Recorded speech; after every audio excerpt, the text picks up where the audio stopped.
Jacob Morgan, The Future of Work, Attract New Talent, Build Better Leaders, and Create a Competitive Organization.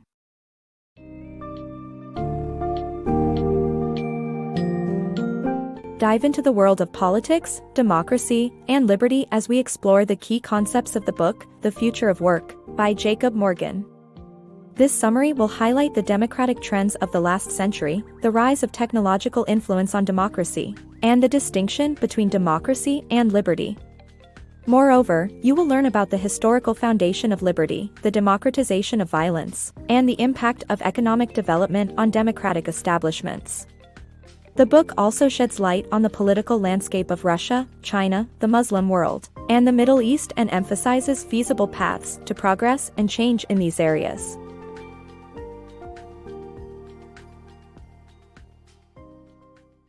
Democratization, the rise and complexity of democracy and liberty. In the past century, the world has seen a significant trend towards democratization, marked by the broadening of voting rights, flattening of hierarchies, and distribution of power. This trend has been fueled by technology, wealth, and the rise of America, but it is not without its complexities. Though often used interchangeably, democracy and liberty are not the same, and many countries claiming to be democratic may not guarantee basic rights or individual freedoms. This power shift has also seen a reduction in the power of the state and a shift towards capital markets, corporations, local governments, and non-governmental organizations.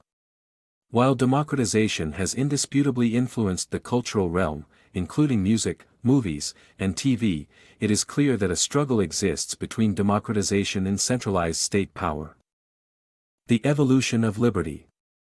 The rise of liberty can be traced to the Christian Church's ascent in Rome after 324 AD as it prospered and gained public control. The aristocracy grew alongside the Church but was forced to sign the Magna Carta in 1215, leading to the foundation of individual liberties. With the advent of capitalism in the 1400s, a middle class emerged, generating wealth without owning land. By 1776, America inherited England's political and economic advances, embracing consumerism, entrepreneurship, and liberal democracy. While the link between liberty and democracy was broken in Europe, America kept its middle-class roots intact. Wealth and democracy. Economic development is crucial for the longevity and stability of democracy. A country's per capita income is directly linked to the preservation of liberties and the rise of liberal politics. Wealth allows the middle class and business community to have power independent of the state and for the state to become more responsive to the general needs of society. Poor economic development puts liberties at risk.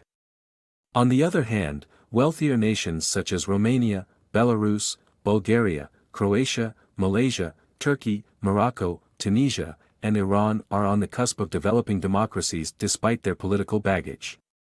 Economic liberalization has the potential to foster liberal politics in nations tested on a significant scale in China. Although China's Communist Party still controls political power, the country has opened several parts of its economy to capitalism, leading to outstanding economic growth and a reduction in poverty rates. However, the Chinese officials believe they must maintain the country's tough political position to prevent change and disorder. Illiberal democracy and the struggle for modernity. This book explores Russia's transition from a communist government to an illiberal democracy under the leadership of Boris Yeltsin and Vladimir Putin. The author argues that while rich in resources, Russia became dysfunctional due to the state's ownership of the economy and lack of social infrastructure. Similar problems are faced by many countries, including Latin American and Middle Eastern nations, where human rights abuse and political repression are rampant. Muslim fundamentalists even reject the concept of democracy in favor of a theocracy. This book sheds light on the struggle for modernity in illiberal democracies and why it poses a challenge to the global democratic order. The Arab world's struggle with democracy. The Arab world's Islamic law, dependence on natural resources, and lack of accountability have hindered the growth of democracy. The failure of past attempts at modernization by Arab leadership led to a void that has been filled by Islamic fundamentalism. To combat this, the Arab world needs economic reform, constitutional liberalism, and membership in the World Trade Organization. Egypt and Iraq are the best-suited countries for these reforms, but patience is required for the necessary democratic infrastructure to develop.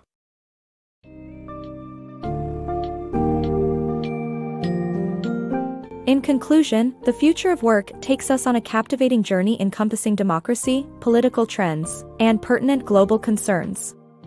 The book establishes the crucial difference between democracy and liberty, navigates through history to understand the roots of liberty, and discusses the contemporary political scenarios in various countries.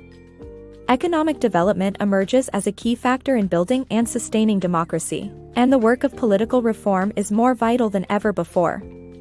With a focus on the Middle East and Islamic countries, the book shows a potential roadmap towards progress by emphasizing economic reform, constitutional liberalism, and global collaboration. With this holistic understanding, the book equips us with the knowledge to comprehend the contemporary significance of democracy and liberty, and inspires us to contribute to a brighter future.